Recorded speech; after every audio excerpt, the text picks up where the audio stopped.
Welcome everyone to the LSE for this online event. My name is Silvana Tenreyro and I'm a professor of economics at the LSE.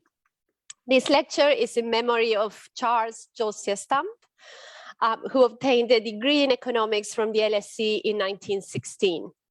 In 1926, he became the president of the executive of the London, Midland and Scottish Railway, and 2 years later, he was appointed director of the Bank of England.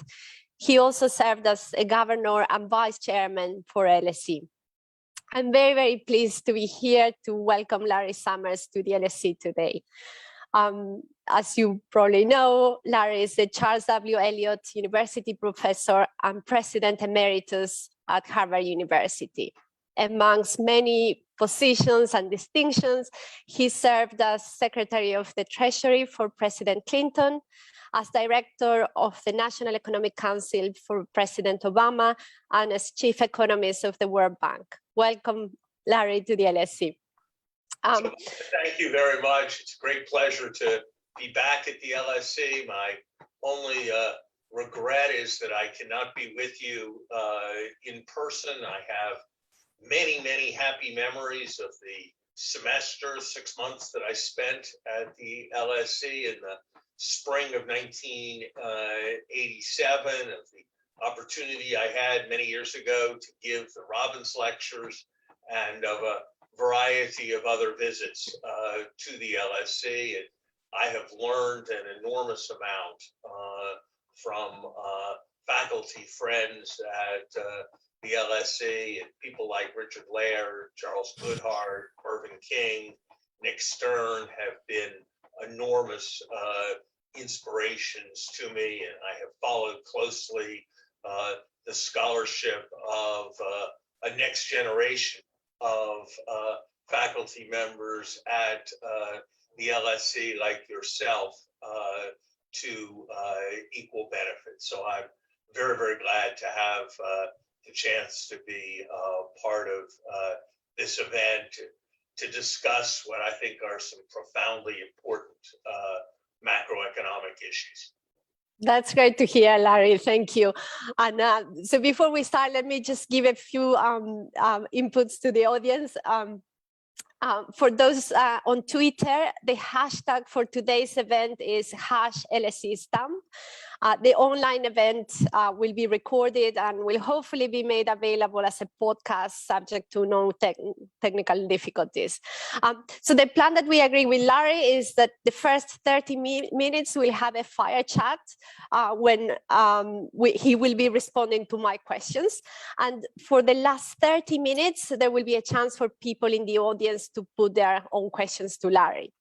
To submit your questions, you can use the Q&A function, which typically is at the bottom of your screen. Questions will be submitted to myself, and I will pose as many possible questions to Larry. Please let us know your name and affiliation. We are particularly keen to hear from our students and alumni, so please let us know if you're one of them. So let's get started. Before the pandemic took hold, secular stagnation, a condition when there is little or no economic growth, dominated the policy debate. And Larry, you were one of the first to raise the issue, and you had put your views on what caused that stagnation. Perhaps you want to remind us about what you think is the main cause for secular stagnation, and follow it up with what will happen with secular stagnation after COVID. Are we going back to it, or has the pandemic somehow interrupted the stagnation? Thanks very much. I came to a diagnosis a few years after the financial crisis that the right way to conceptualize the economic problem of the industrialized world in the 21st century was in terms of the difficulty of savings absorption, was in terms of the secular tendency with normal fiscal policies for savings to exceed, desired savings to exceed desired investment, resulting in a situation of very low real interest rates, resulting in innate economic sluggishness, difficulty in reaching target levels of inflation, and because of very low discount factors, very high levels of leverage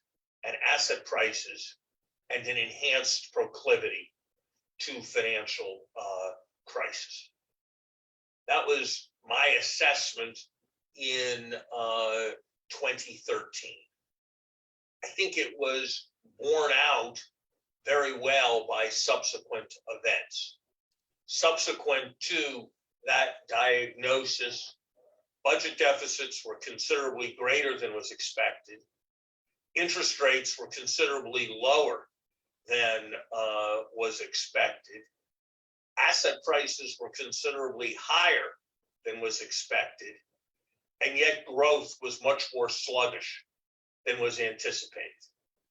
That is exactly what you would expect if there was difficulty in generating excess demand or adequate demand because of a savings absorption problem. And that, of course, was reminiscent of the situation of the late 1930s. And we can come back to this, but I was able to identify a variety of mechanisms that made it plausible, apart from the overall configuration of asset prices and growth, that there would be a shortage of demand caused by enhanced savings and reduced investment.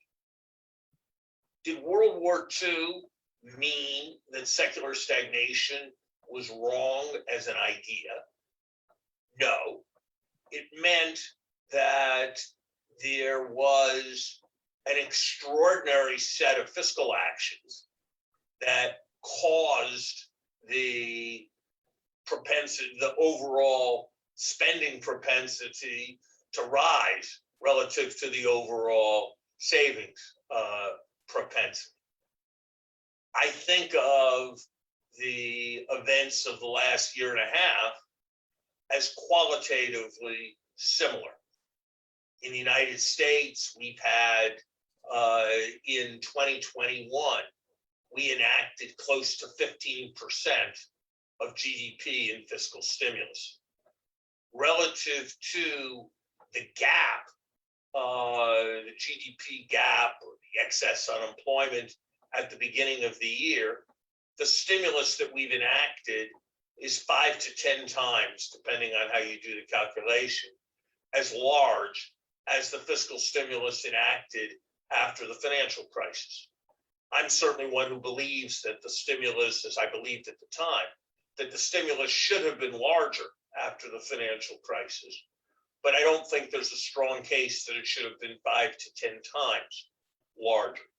So currently, the driving event is the extraordinary scale of the fiscal stimulus, along with extraordinary monetary policy that has been put in place. But if you look at markets, what markets are seeming to price is a return to secular stagnation, or another way to put it is a globalization of Japanization. The US 30-year tip reached negative 57 basis points yesterday. That figure is more negative than ever before. It is not as negative as corresponding rates in Britain, and probably not as negative as corresponding rates would be in Germany or Japan if they were readily observable. It's a very complex question, but there are probably more liquidity and term premia in that number than that are on net positive.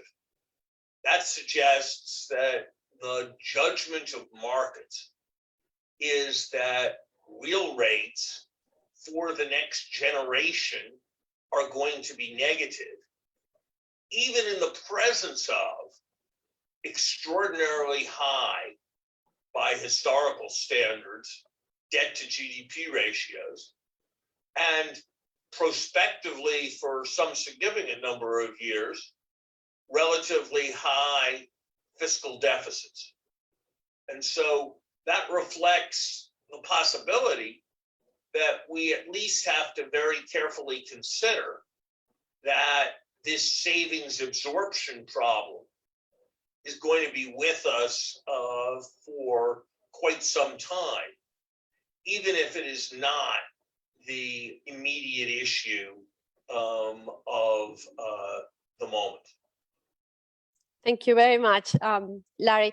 And so what can we do to escape secular stagnation? For many years, you argue that fiscal policy would get us out of the stagnation, but more recently and now you're being a bit more critical of I think, about the fiscal stimulus. What should fiscal policy focus on, and what is the role of monetary policy there? I think there is a very important set of issues that in old-fashioned parlance have to do with the slope of the IS curve. I think that in understanding the very low real interest rate currently and prospectively, there is an interpretation which emphasizes, as I just did, the savings investment gap. And there's an alternative interpretation that emphasizes the lack of responsiveness of aggregate demand to the level of the real interest rate, and therefore suggests that even a limited gap will lead to very substantial declines in real interest rates. I am very skeptical of the efficacy and desirability of super low interest rates. I am not convinced that there's much investment that will take place at a nominal interest rate of 100 basis points that will not take place at a nominal interest rate of 150 basis points. I am not convinced that if there was such investment, it would be terribly efficient or productive investment. And I worry that extremely low interest rates set the stage for leveraging, for the perpetuation of zombie enterprises, and for the perpetuation of bubbles. I think we're seeing a fair amount of that right now. Look at the level of trading in call options. Look at what's happening in a variety of exotic markets like non-fungible tokens. Look at the propensity to buy meme stocks. Seems to me we're seeing a lot of evidence of that suggests risks of speculative fraud. So I do not subscribe to the view that negative rates are highly efficacious or desirable. I would not be in favor of the various ingenious proposals to basically stop cash of the traditional kind so as to facilitate being able to get negative rates. I don't think what is fundamental is the zero lower bound. I think what is fundamental is that extremely low negative real interest rates are problematic. So I think the appropriate instruments have more to do with, again, to use traditional parlance, shifting the IS curve by operating to change savings and investment. The most obvious set of instruments have to do with changing fiscal policy in the sense of the cyclically adjusted budget deficit. I think that if one subscribes to my views and my concerns, on an interim basis, we need to rethink traditional views of fiscal sustainability. At the time the Maastricht criteria were formulated, the nominal interest rate in Germany was 9%, and the real interest rate in Germany was between 4 and 5%. If you think about how a company would approach judging its debt, if you think about how any of us would approach assessing how much debt relative to our income we could take on to buy a house, the level of the interest rate and the importance and desirability of the investment would be central variables. And we surely would take on more debt if we desperately needed a larger house, if the nominal interest rate were close to zero, and if the real interest rate were negative, than we would in a world of 9 and 5. And I think that needs to inform judgments about the sustainability of fiscal policy. I think the second point that has received less attention, but I think is very important, is that there are a variety of ways in which fiscal policy that does not change the budget deficit as calculated by the IMF or the OECD or national authorities can be on net stimulative. Redistribution from those with a more affluence and a lower marginal propensity to consume to those with lower affluence and a higher marginal propensity to consume. A strengthening of old age insurance that through strengthening of pay-as-you-go Social Security programs operates to replace private savings with public promises. And in a world where growth rates are likely to exceed real interest rates for the foreseeable future, have every potential to improve welfare, and strengthening of social insurance that reduces the need for precautionary savings operates in the same direction as well. So I think there is much that can be done. Secular stagnation, as I interpret it, in a demand sense, and frankly, as Hansen interpreted it, is not the dismal, pessimistic vision that it sounds like. Excess saving, in many ways, is an opportunity for society rather than a curse. It offers the opportunity to promote spending, to enhance consumption without a sacrifice. And so I don't think of this as an insoluble problem, but I do think it a diagnosis that has to be offered and accepted. I'm not sure that it is the right diagnosis. I would be cautious about locking in very long-term policies in the confident expectation that it is the right diagnosis. But I think that we do need to rethink a whole variety of ideas that glorify thrift in favor of the diagnosis that suggests that the larger and more structural macroeconomic problem of the moment, not of the immediate moment right now, but of the post-COVID moment, is some form of excess saving.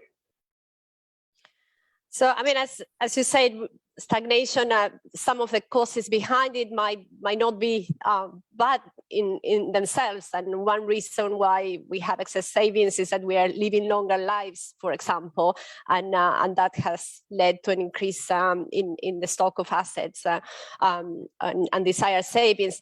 However, others have pointed to the growth in inequality in advanced economies as one of the reasons why we ended up in secular stagnation, with the redistribution of assets and incomes towards individuals with lower propensity to consume. So what's your take on that? And I'm concretely talking about Atif Amian's research here?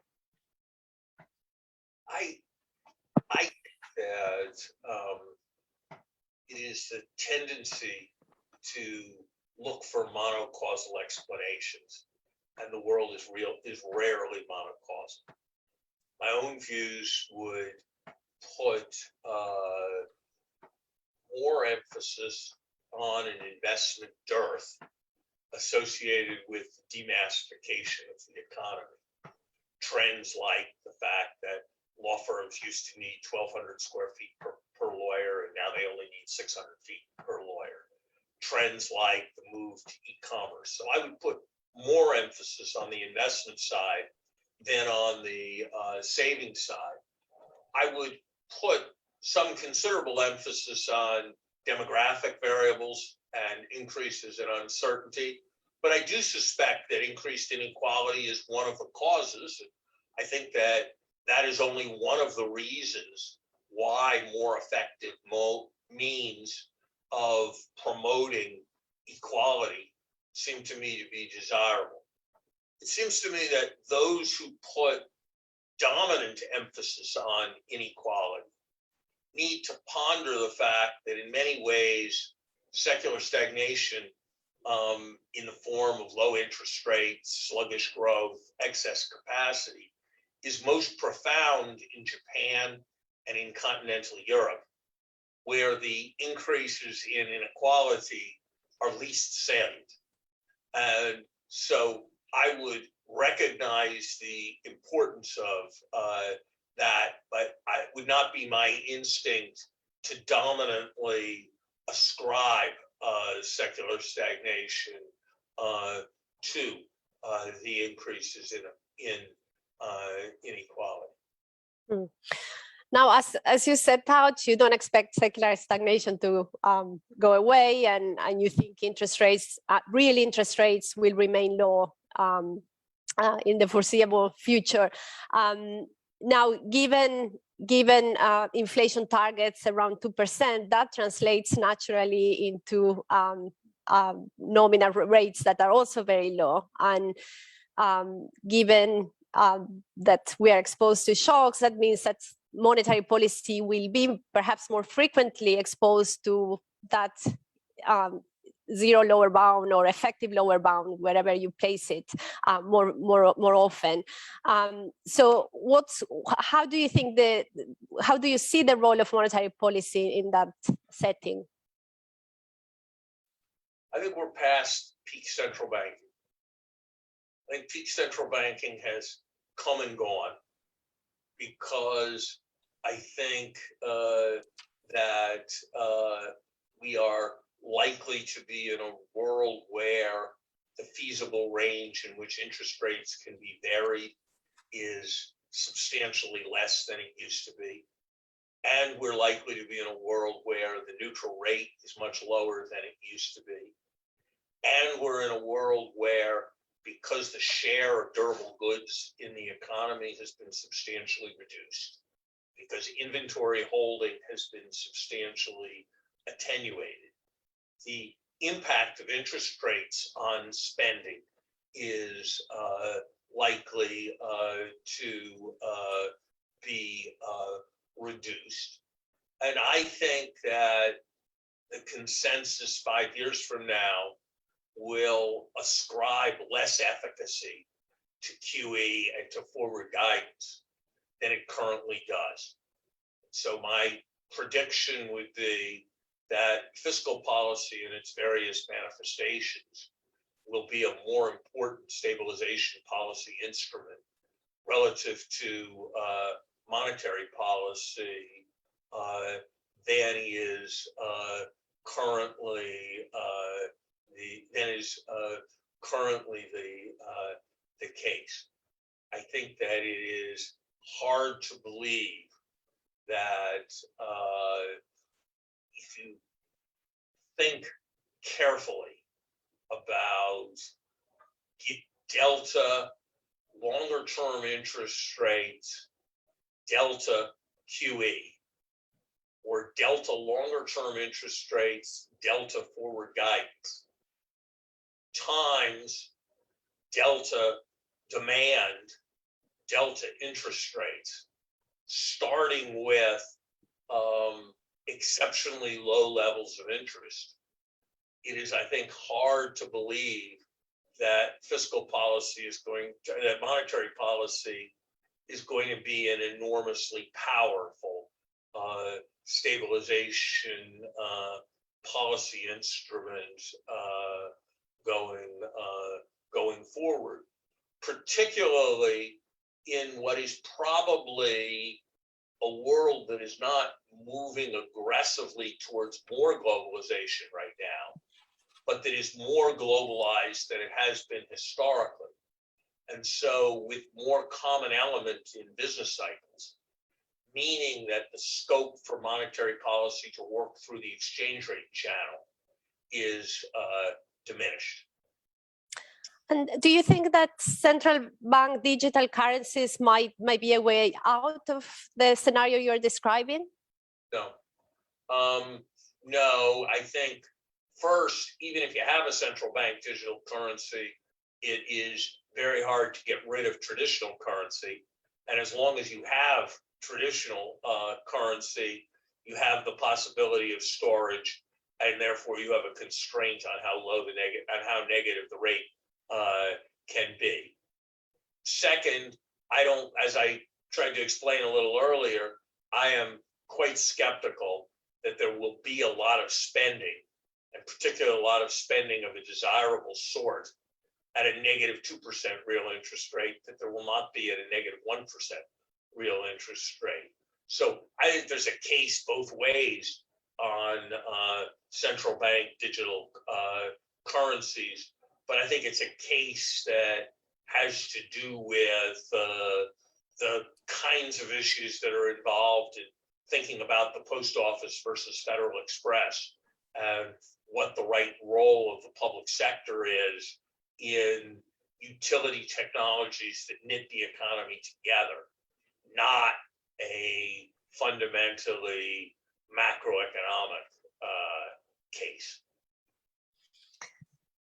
Thank you, Larry. Let me start by reading out some questions from the audience.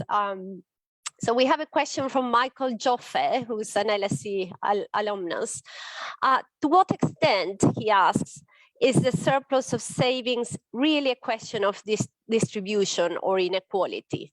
That is, massive wealth of certain corporations and the top stratum of individuals. Most people and firms would be surprised to be told they have too much wealth.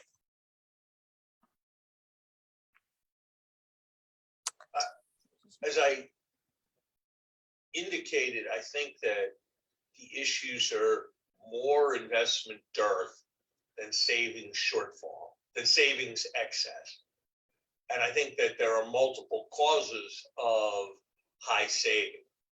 I do think that if the income distribution in the United States and the United Kingdom were as it was a generation ago, that the level of saving would be lower, the level of demand would be higher, and the neutral interest rate would be higher.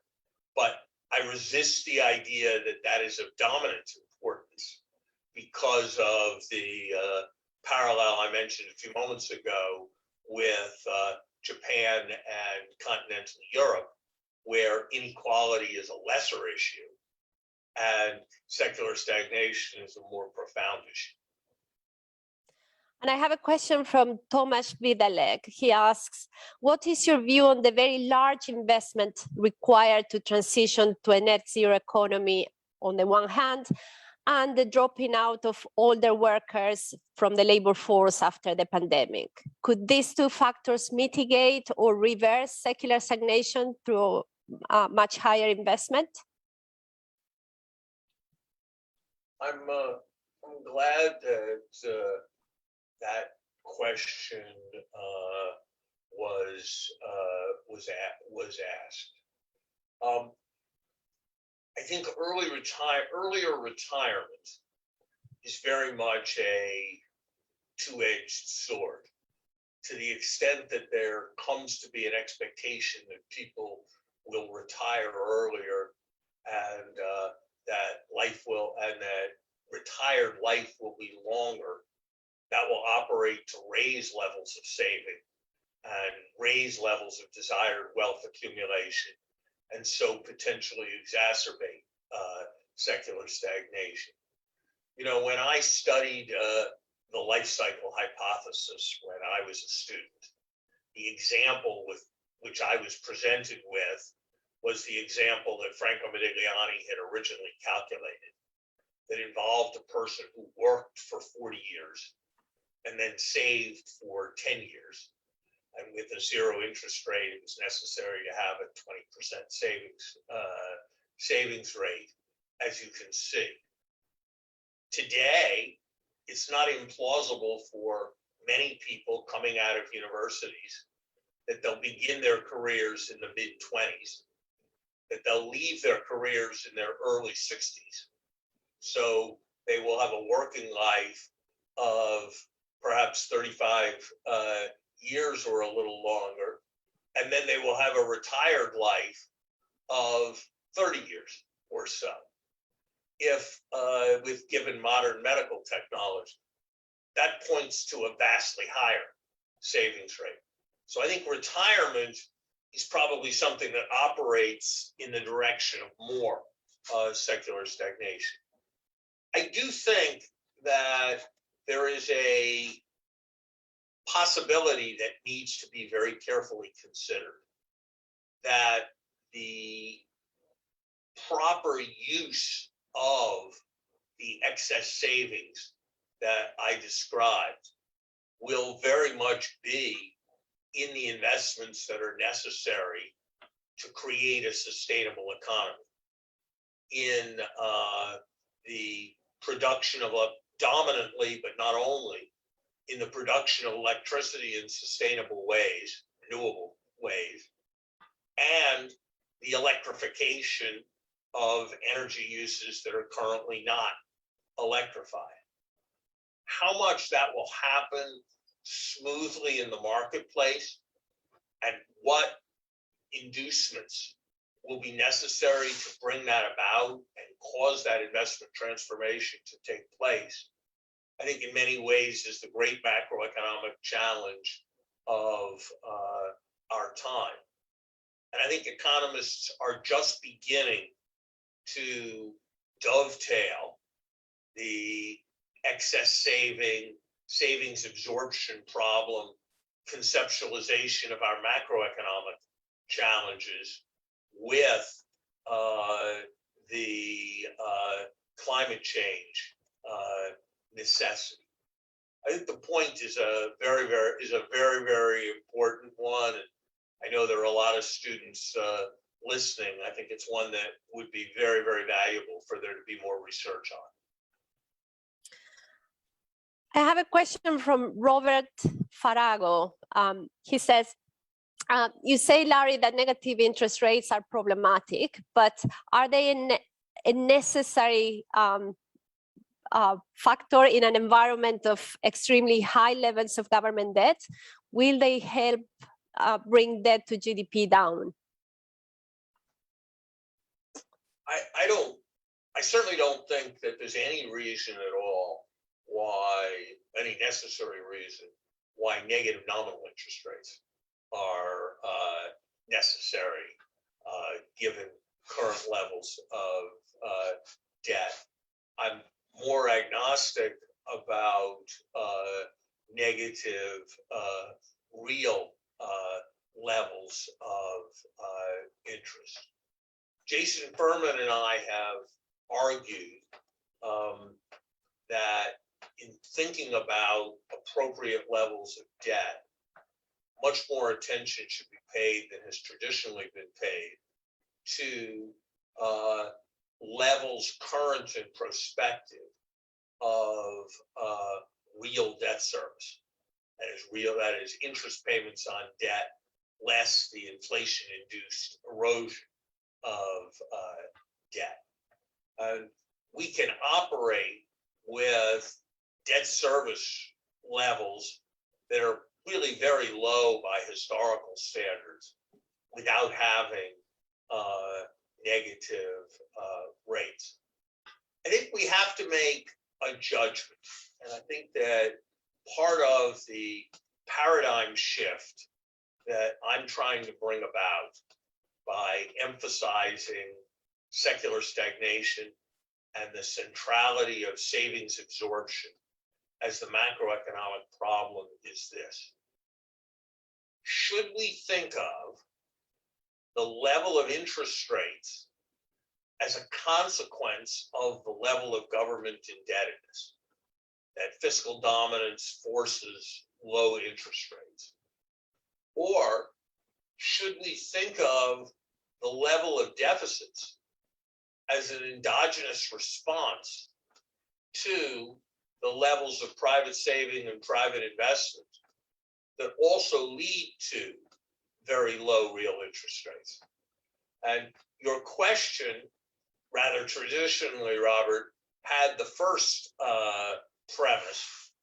And the thesis behind what I have said is that the reason debt levels rose in the decade before COVID was not an epidemic of profligacy, but was a reality of the need to maintain aggregate demand in a world where interest rates were already in the basement. So I have a question from Amit Kara, LSE alumnus. He would like to hear your views on Schmelzing's work on long-term interest rates. The result there is that interest rates have been on a secular downward trend since the 1300s. Are we fighting a losing battle with policy interventions?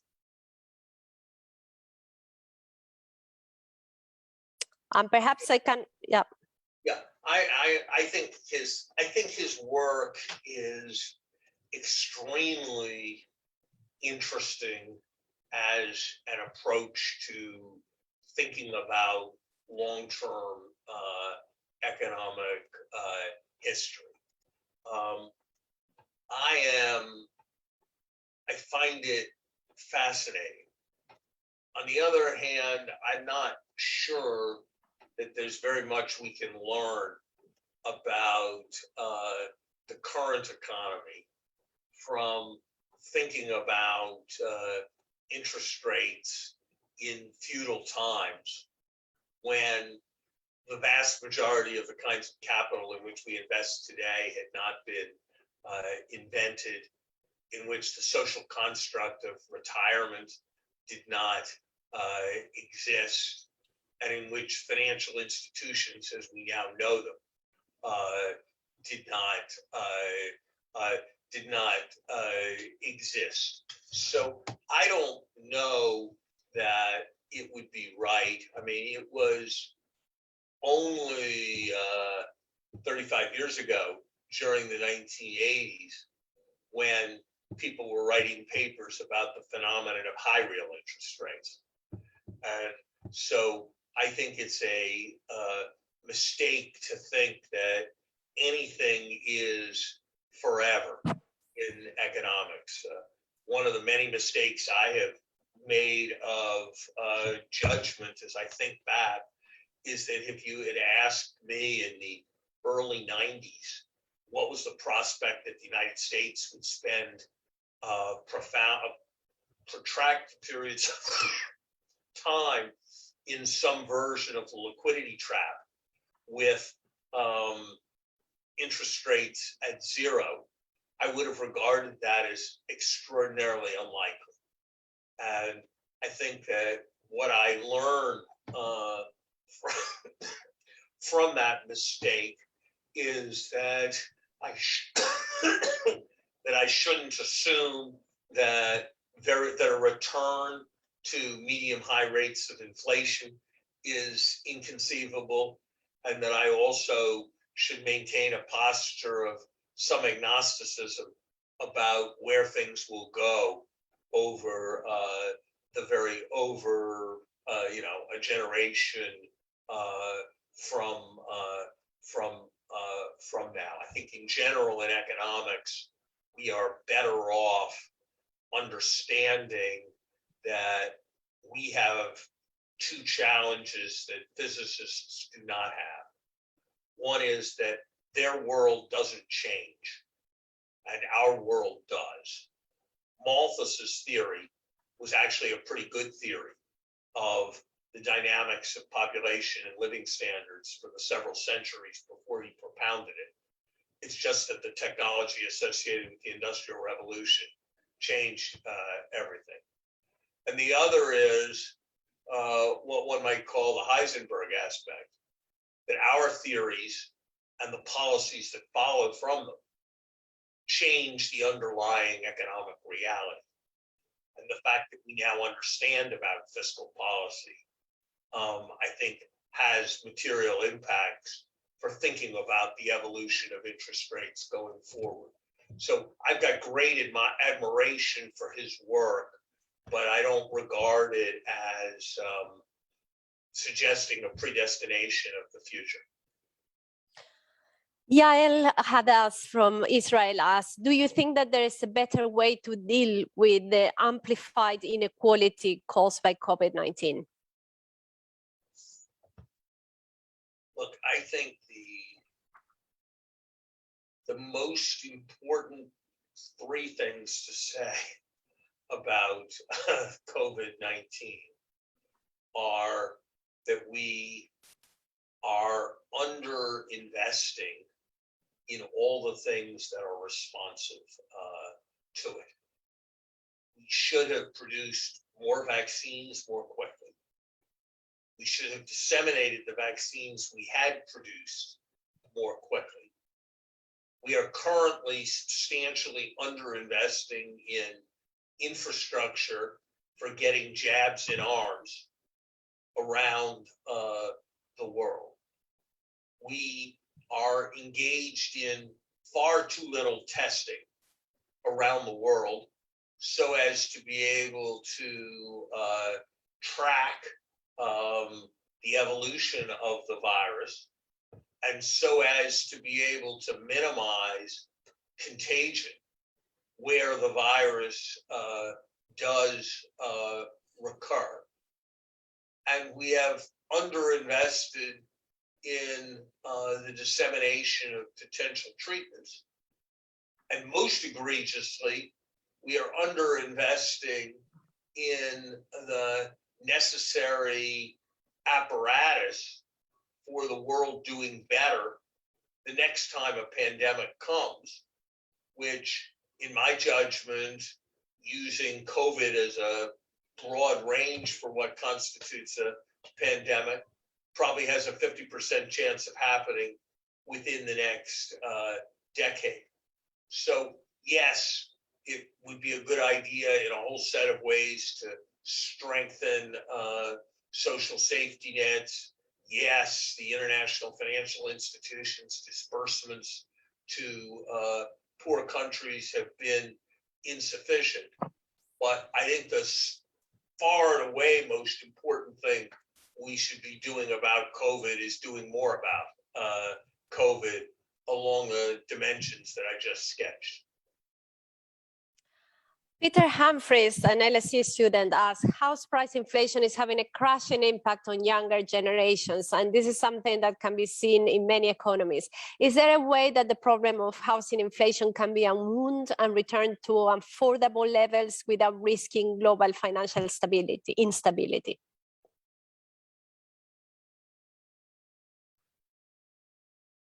Look, I think that is a manifestation of a broader phenomenon. Indulge me in a slightly more academic discussion for just a moment. Imagine a world in which assets are durable and in which agents live for many periods. And imagine a substantial decline in discount factors. The wealth of the elderly will rise very substantially because the discount value of the cash flows their assets will generate will rise sharply.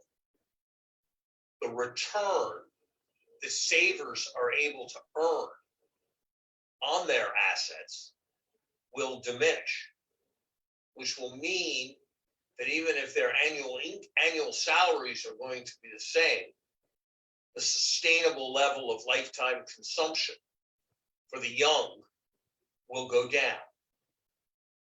That is essentially what is happening when house prices rise because of declines in discount factors. So the burden of that argument would be that the solution for house price inflation of the kind you're describing is addressing secular stagnation by increasing investment or reducing savings so that the economy reaches full employment with a higher level of the interest rate and therefore lower multiples associated with assets. That's an analysis that if you think it through or you make a model, you'll realize is contingent on a view that there's substantial inelasticity of supply.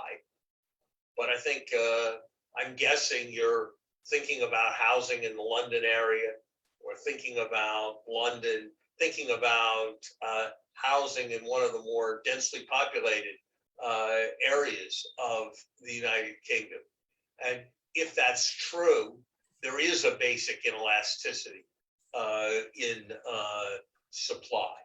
I'm also very sympathetic to the standard kind of economist views that a range of restrictions on building, on the heights to which buildings can be built, and the like, which operate to reduce supply, are factors that also contribute to housing inflation in the face of rising demand. If San Francisco could be populated in the way that New York City is, the level of housing prices would be far, far more affordable than they are.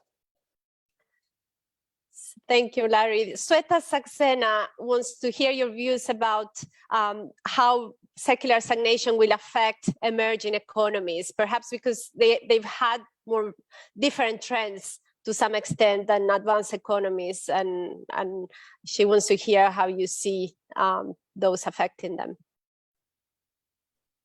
It's a very good question. You know, in some ways, one way of thinking about late Victorian England or early Edwardian England, probably more late Victorian England, is that there was a very high level of saving and there was a limited investment opportunity in England. And that was one way of saying it would be that it was the motivation for empire.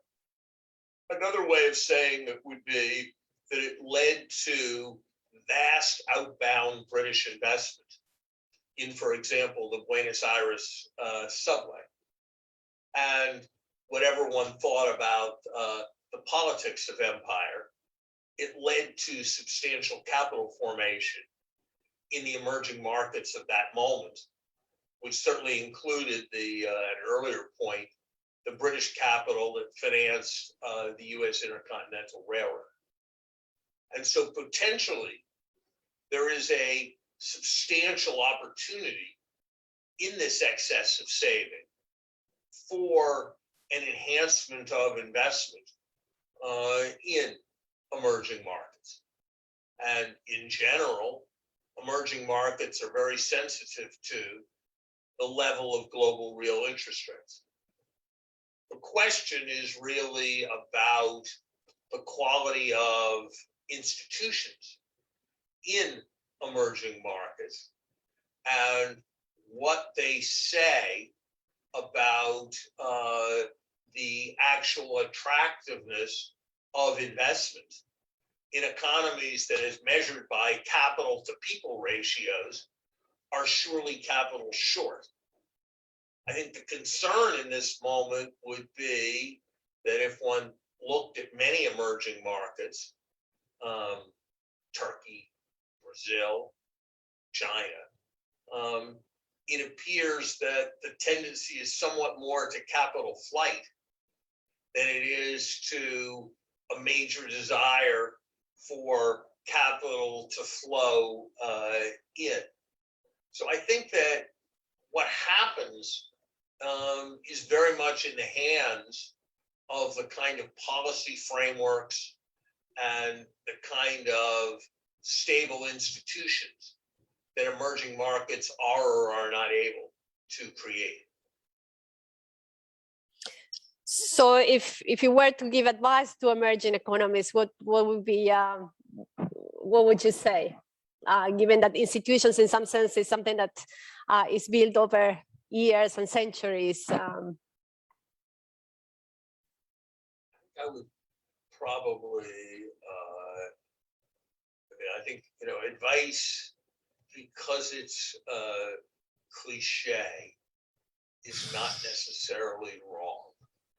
And I would put a lot of emphasis on rule of law, enforcement of contract, respect for property rights, facilitation of the enforcement of contracts and the like. I would in general urge relatively permissive attitudes towards foreign direct investment, certainly in any context where I thought there was likely to be any substantial dissemination of knowledge, skill, and capacity from that foreign direct investment. I would argue for